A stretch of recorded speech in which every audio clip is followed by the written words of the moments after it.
This is Orson Welles, speaking from London.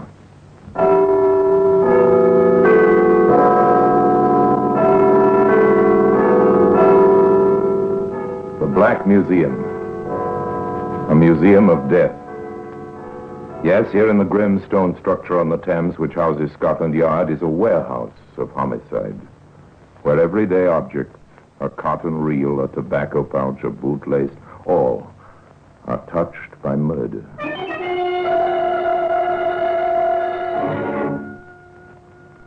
Here's a shopping bag. Faded green canvas, square in shape, large enough to envelop a human head. There you are, sir. Would Madame like to take it? No? Nothing inside now. These wisps of blonde hair were found inside by the experts in the police laboratory, but that was a long time ago. Who did the hair belong to? Well, there was no doubt about that. This is Vera Dawson's hair, Inspector. Victim number 5, eh? Yes. She's been in the habit of bleaching her hair for years. That's why it probably came out fairly easily. And the pathetic blonde hairs proved that the canvas shopping bag had been used to suffocate their owner, victim number 5. That is why the bag has earned its place today in the Black Museum.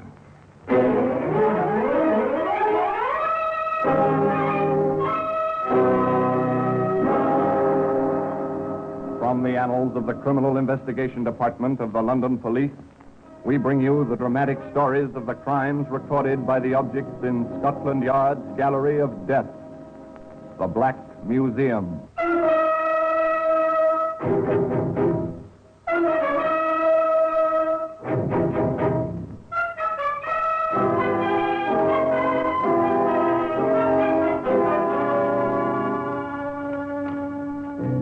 Here we are in the Black Museum. Beyond these stone walls, London throbs and is alive. But within these closely guarded precincts, all is silence and death. It's quiet, very quiet. Come with me under the frieze of death masks. The masks of criminals of bygone days, suspended grimly below the ceiling. They were collected at a time when the forensic theorists believed that a composite face made up of the dominant characteristics of hundreds of criminal features would resolve into a picture of the typical criminal. But in 1913, the experts decided that the masks presented nothing different from your face or mine, the average law-abiding citizen. Did you say something? Up there, you know that face. Yes, it's Heinrich Himmler, the German Gestapo chief. That mask was taken a few hours after he bit into a phial of potassium cyanide as he stood before his British captors at Lüneburg. And perhaps you may feel easier if you keep your eyes lowered as we pass along the rows of inanimate objects, each one marked with the names of the killer and the killed. Some of the exhibits are labeled with more than 2 names. Here we are. We've arrived at the shopping bag. 1 killer, Stanley Hames.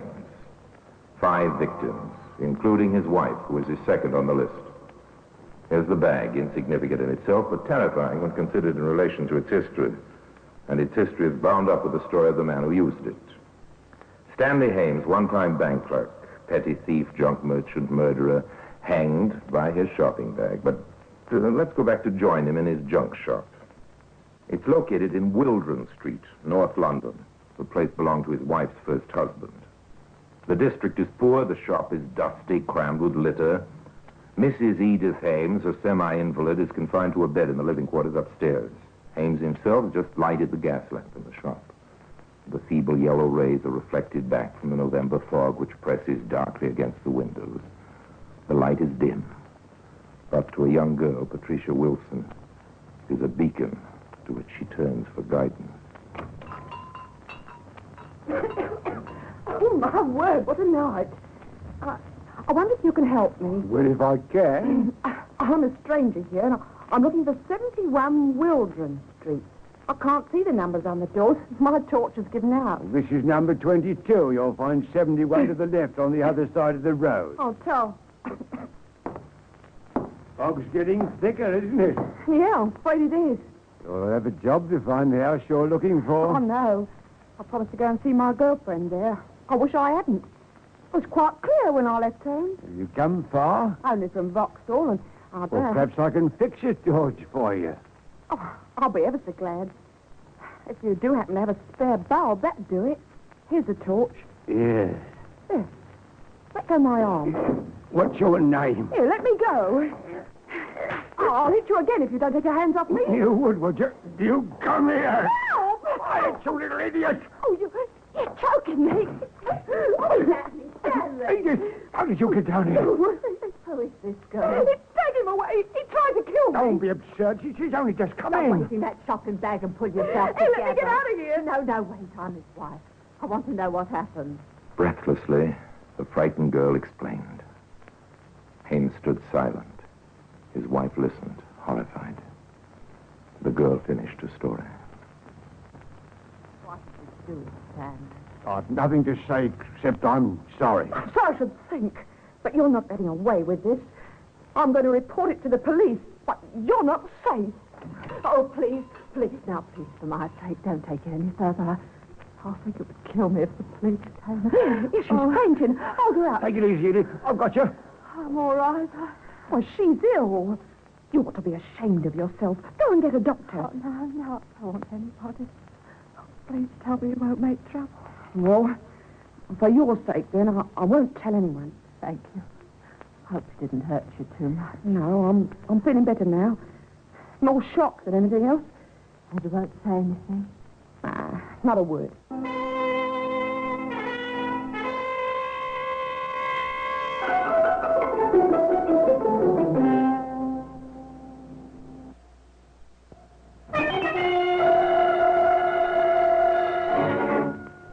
In her efforts to avoid a scandal, Edith Hames had signed her own death warrant. Police intervention at this stage might have prevented her husband from following the path which leads to the scaffold. As it was, Patricia Wilson kept her promise and nothing happened. The weeks passed, and slowly in the dark mind of Stanley Hames, strange ideas began to take shape. The brief encounter had triggered off a demon that must be satisfied. And at last, the fatal opportunity presented itself in the comely form of a Miss Sylvia Parks, age 27. Good evening.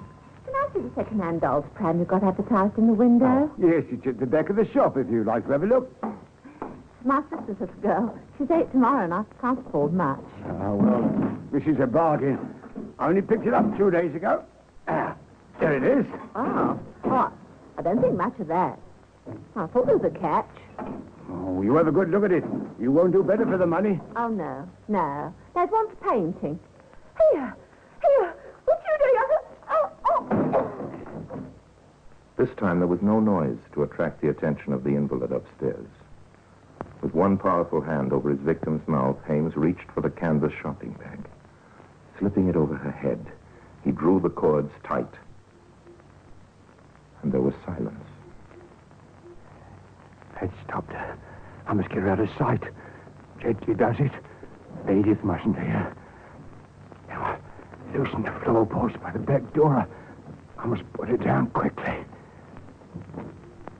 Sylvia Parks disappeared into the 4-foot cavity between the foundations of the building and the floorboards above the ground floor. But although Mrs. Hames may have heard nothing upstairs, she must have sensed the horror below. Quite suddenly, before her husband could replace the boards, she appeared at the door, leaning heavily on her stick for support.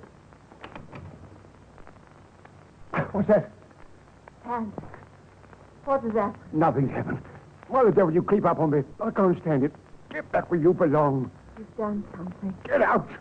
What are you doing down there? I thought I'd smelled gas. I've been looking at the pipes. There's a woman's hat on the floor. Where is she? Get out! Get out! She's down there. I could see her foot. Ah!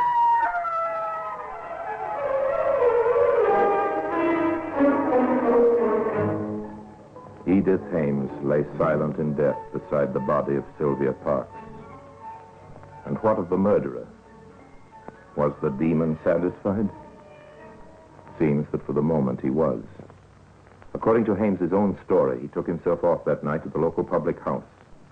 Felt that he needed company. Live company. All right, if it isn't the old junk man himself. How's business, chum? Business is fine. Well, you wouldn't think so looking at that shop of yours. It looks like a blooming morgue. Why don't you give it a good clear out, eh? If you'll look after your own affairs, I'll attend to mine. All right, I was only kidding. Here, have a drink. Now. Yes, I will. I'll have a large scotch. Oh, getting your own back, eh? All right, I asked for it. Large scotch for Mr. Ames, please, Sally. Okay, celebrated, are you? Yes, I'm celebrating. Yeah, how's that wife of yours? Is she any better? My wife? Oh, yes, she's much better now. Oh, I'm glad about that. She used to be a regular in here when she was married to... Well, I've known her a long time, of course. Yes, longer than I have. Well, tell her Joe was looking after her, will you? Me and the missus have promised to come round and see her one night. Oh, well, didn't you know she's going to stay with her married sister in Birmingham? Has she? I never knew she had a sister up there. Oh, yes. Oh, well, yeah, here's your drink. Bottoms up. Now I see why you're out on the loose. Oh, cheerio. That's all. I needed that. Whoa, it's not much fun living on your own, is it? Oh, I'm as miserable as sin when my missus pops over to see her mother. Still, it's better than having the old ma popping round to see us. Oh, not that I don't like it. It's not much fun living on your own. Hames discovered that in spite of the fact that he was not exactly alone in his dark little shop. There were too many shadows. The mice playing amongst his shabby merchandise would startle him. But without money, there was no escape. So he decided to let the back bedroom, and he advertised it discreetly in a small journal which was not circulated in his home district. His lodger would have to be a complete stranger, and so he turned out to be. But he couldn't escape from the faded canvas shopping bag, which has earned its place so well in the Black Museum.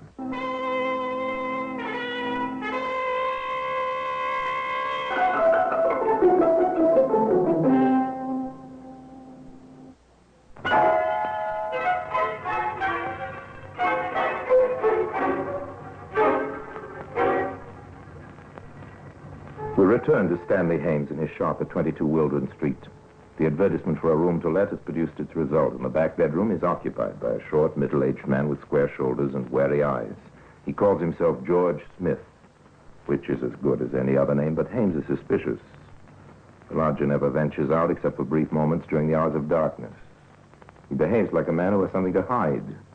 And Stanley Hames, now desperately short of money, decides to cash in on his opportunity. Who's there? Only me.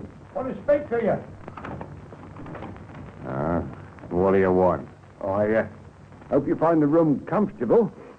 Suits me. Yes, it's well tucked away, isn't it? Nobody would look for you here. What are you getting at? Nothing.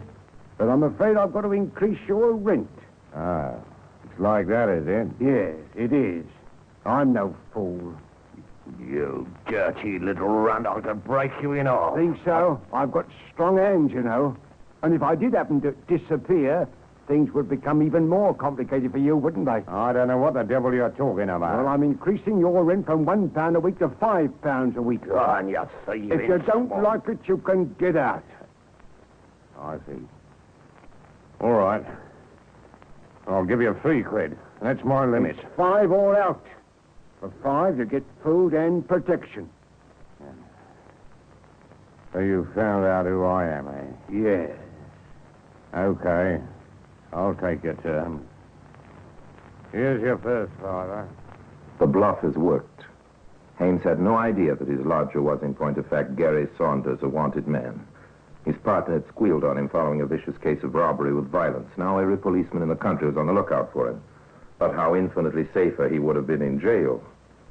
As it was, his hush money restored Hames to his old self, and once again, the demon started working. Towards the end of January, the murderer met a painted lady who agreed to visit his home. It was during the night that Smith, alias Saunders, was awakened sharply from an uneasy slumber. He jumped from his bed, crossed the narrow landing, and burst into the room which he knew Hames occupied. It was a pretty clear case of murder. By heavens, take that thing off her head. How dare you come in here? Take that bag over. Get out of the way. Stop!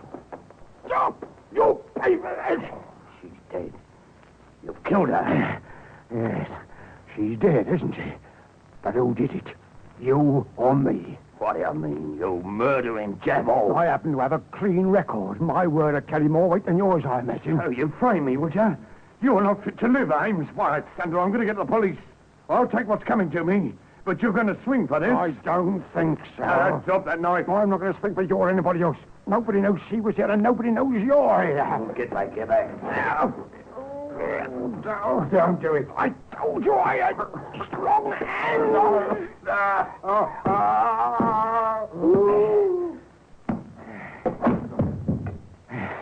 You didn't think I was strong enough, did you? Now you learned your lesson. I can't be beaten.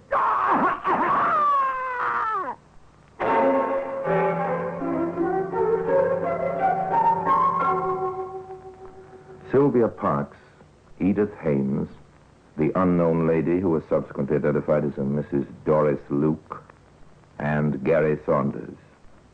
4 victims. And to avoid the trouble of dragging the last 2 down the stairs to the burial ground under the shop floor, Hames shut them away in a cupboard in the bathroom. After that, he cleaned up and discovered nearly 2,000 pounds in notes, which Saunders had hidden away in his back bedroom. This decided him to take what he considered to be a well-earned holiday. But before he went, he added yet another victim to his list, Vera Dawson, of the bleached hair. We don't know how she was lured into his death shop, but we do know that she left some of her hair inside the canvas shopping bag. And at this point, I will hand you over to a young man who was the key witness in the case against Mr. Hames. He's Mr. Peter Johnson. My wife and I were the unfortunate couple who rented the Hames shop. When we met him, he seemed to be just an ordinary sort of chap. He told us he'd redecorated the whole place and was going off to Birmingham to join his wife.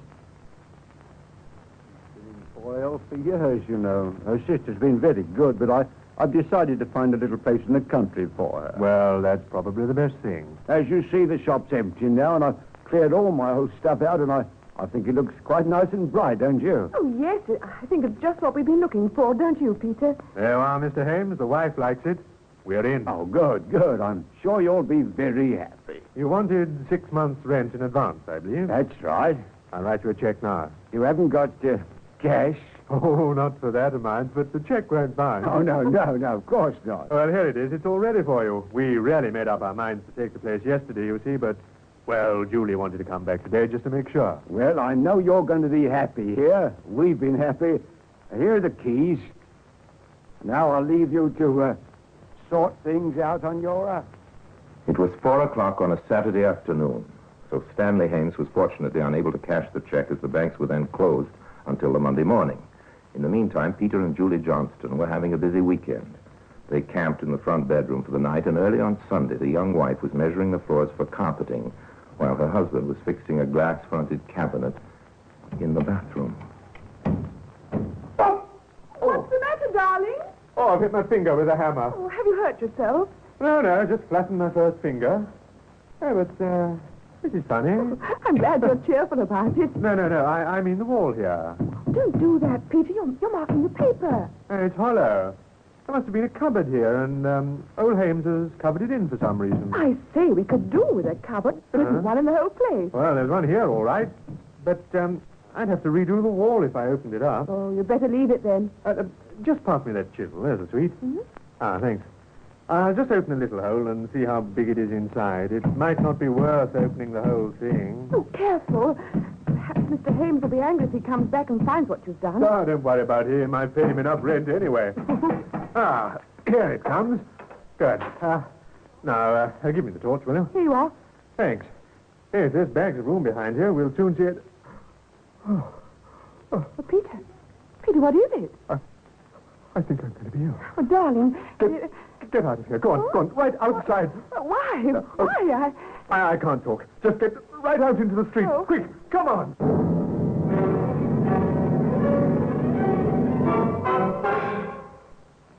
The police were on the spot within a matter of minutes. As their cars roared into Wildron Street in answer to Peter Johnston's call, curtains fluttered in front windows, and a growing crowd appeared quickly outside number 22. Are you Mr. Johnson, sir? Yes, that's right. This is my wife. I'm Inspector Denton. Perhaps the lady had better stay out here while you show us the way up. Yes, of course. I gather you took possession yesterday. Yes, I I only wish we'd never seen the place. This is the bathroom. Have a look through that little hole in the wall. Right. Give me your torch, Robert. Yes, sir. Now, let's see. Ooh. Well, I've seen a few things in my time, Mr. Johnson, but this is about my lot. I understand why you're so upset. This is the works, is it, sir? I'll say it is. There's 3 of them in here. A man and 2 women. You better go down to your wife while we take the whole wall down, Mr. Johnson. We haven't seen the half of it yet. In point of fact, the inspector had seen rather more than half of it. The bodies of Sylvia Parks and Edith Hames were discovered under the shop floor a few hours later. By that time, the whole building was being methodically opened up. Floors were lifted, chimneys explored, the foundations and a small patch of garden were being dug, and the word went out to get Stanley Hames. We managed to obtain a photograph of him from one of his neighbors, but we were dealing with a wily customer. Even before he knew the chase was on, he'd shaved the top of his head, which gave the impression of baldness, and he put on horn-rimmed spectacles, which completely changed his appearance. He heard on the radio that the balloon had gone up sooner than he expected, and by then he was well away from London. Those notes which Jerry Saunders got on his last job, Superintendent, I've got the numbers. Good. And there's no possibility of the money being hidden away in 22 Wilderness Street? No, sir. Hames got it all right, and it won't be long before he starts passing some of it. Yes, we better notify every area in the country. As soon as one of those notes is traced, we'll be on the Hames trail. He might be in disguise, or he might be lying low.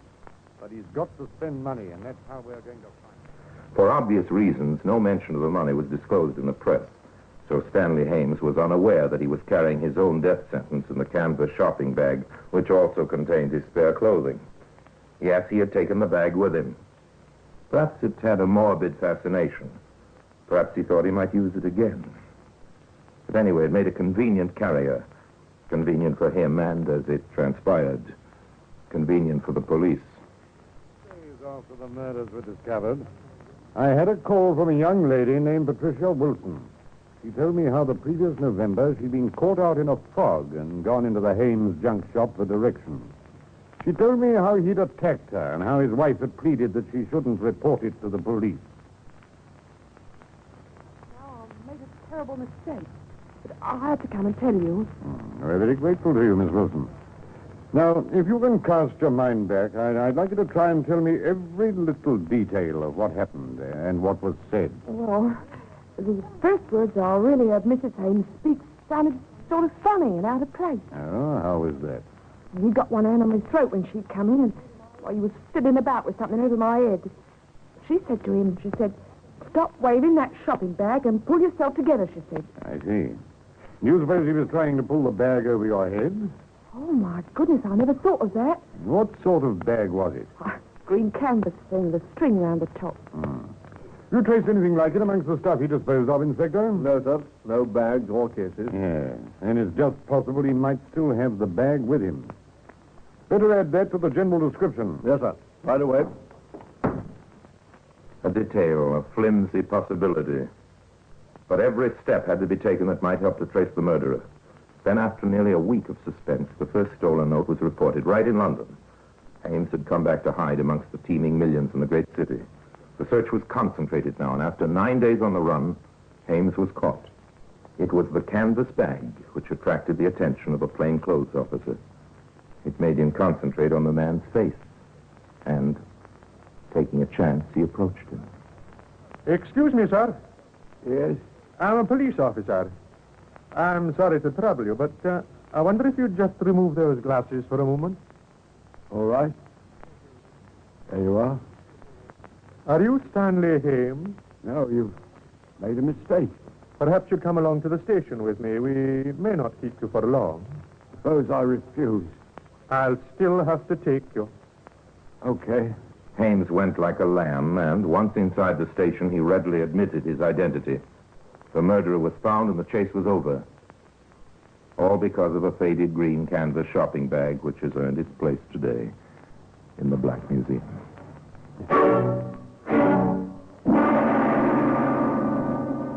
Orson Welles will be back with you in just a moment. Hames was a killer because it was his desire to kill. Except in the case of his one male victim, he killed coldly and ruthlessly. He had no pity.